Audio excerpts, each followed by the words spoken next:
साईं बाबा की लीला, दान का असली महत्व। शिरडी की पवित्र धरती पर साईं बाबा रोज की तरह द्वारिका माई की मस्जिद में बैठे हुए थे। चारों ओर भक्तों का जमावड़ा था। कोई बाबा के चरण दबा रहा था, कोई उनकी सेवा में जुटा था और कोई मन ही मन अपनी मनोकामनाएं मांग रहा था। बाबा का आभा मंडल ऐसा था कि पास आते ही भक्तों के सारे दुख जैसे उड़ जाते। उस दिन दो विशेष भक्त बाबा के दर्शन करने आए। एक थे धनी व्यापारी काशीनाथ, जिनके पास दौलत की कोई कमी नहीं थी, और दूसरे थे गोविंद, एक साधारण किसान जिसकी रोजी रोटी बड़ी मुश्किल से चलती थी। काशीनाथ बड़े गर्व से बाबा के सामने आए। उनके हाथ में एक बड़ी थैली थी जिसमें सोने के सिक्के थे।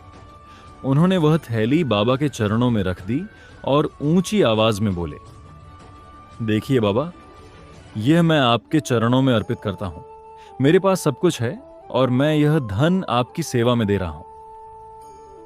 उनकी आवाज में विनम्रता कम और अहंकार ज्यादा था। बाबा शांत बैठे रहे। उन्होंने थैली की ओर देखा तक नहीं। थोड़ी देर बाद किसान गोविंद कांपते कदमों से बाबा के पास आया।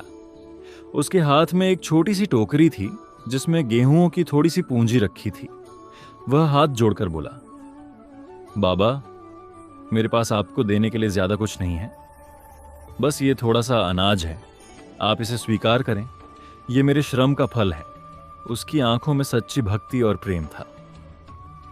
बाबा ने मुस्कुराते हुए वह टोकरी अपने पास रख ली और बड़े प्रेम से बोले, अरे, यह तो अमूल्य है। गोविंद का दान सच्चा दान है। काशीनाथ यह सुनकर चौंक गए। उन्हें बुरा लगा। उन्होंने सोचा, मैंने सोने की थैली दी और बाबा कहते हैं कि इस किसान का अनाज अमूल्य है। यह कैसे संभव है? काशीनाथ के मन की बात बाबा समझ गए। वे धीरे से बोले, काशीनाथ, तुम्हारे पास धन की कोई कमी नहीं। तुमने अपने पास की एक छोटी सी थैली दी, वह भी लोगों को दिखाने के लिए। इसमें तुम्हारा दिल कहां जुड़ा था? लेकिन गोविंद ने अपना सब कुछ प्रेम से दिया। यह अनाज उसके परिवार का सहारा था, फिर भी उसने मुझे समर्पित कर दिया। यही सच्चा दान है, जब इंसान अपने अहंकार को छोड़कर प्रेम और विश्वास से देता है।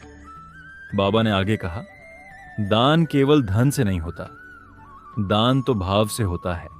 अगर किसी के पास सिर्फ एक रोटी है और वह आधी भूखे को खिला दे, तो वह सोने चांदी से भी बड़ा दान है।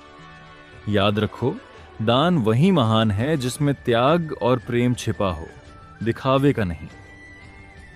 इतना कहकर बाबा ने गोविंद की टोकरी उठाई और उसमें से अनाज निकालकर पास बैठे गरीब लोगों में बांटना शुरू किया।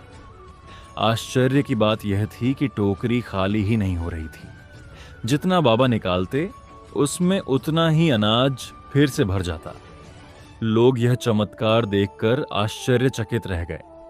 बाबा मुस्कुराए और बोले, देखो, सच्चे प्रेम और त्याग से दिया गया दान कभी कम नहीं होता। यह तो और बढ़ता है और अनेक लोगों का पेट भरता है। काशीनाथ यह दृश्य देखकर स्तब्ध रह गए। उनका गर्व चूर चूर हो गया। वे बाबा के चरणों में गिर पड़े और रोते हुए बोले, बाबा, मुझे क्षमा करें। मैं अब समझ गया कि दान का असली महत्व क्या है। मैं दिखावे में डूबा हुआ था। आज आपने मेरी आंखें खोल दी। बाबा ने उनके सिर पर हाथ रखा और कहा, बेटा, धन बुरा नहीं है, पर धन का अहंकार सबसे बड़ा दोष है। जब तक मन शुद्ध नहीं, दान व्यर्थ है। अपने मन को साफ करो, तभी जीवन सफल होगा। उस दिन से काशीनाथ का जीवन बदल गया। वह अब पहले जैसा अहंकारी नहीं रहा। उसने अपना धन गरीबों और जरूरतमंदों की सेवा में लगाना शुरू किया और किसान गोविंद को बाबा ने आशीर्वाद दिया। उसके खेतों में हर साल भरपूर फसल होने लगी। साईं बाबा की इस लीला से हमें यह सिख मिलती है कि 1. दान का मूल्य उसकी मात्रा से नहीं, भाव से आंका जाता है। 2. अहंकार से किया गया दान व्यर्थ है, जबकि त्याग और प्रेम से दिया गया दान अमूल्य है। 3. सच्चे मन से दिया गया छोटा सा दान भी भगवान को प्रसन्न करता है और जीवन में सुख समृद्धि लाता है। 4. दिखावे से कभी सच्चा पुण्य नहीं मिलता, इस तरह साईं बाबा हर भक्त को जीवन की गहरी शिक्षा देते थे। उनकी लीलाएं सिर्फ चमत्कार नहीं थीं, बल्कि हर चमत्कार के पीछे एक जीवन संदेश छिपा होता था।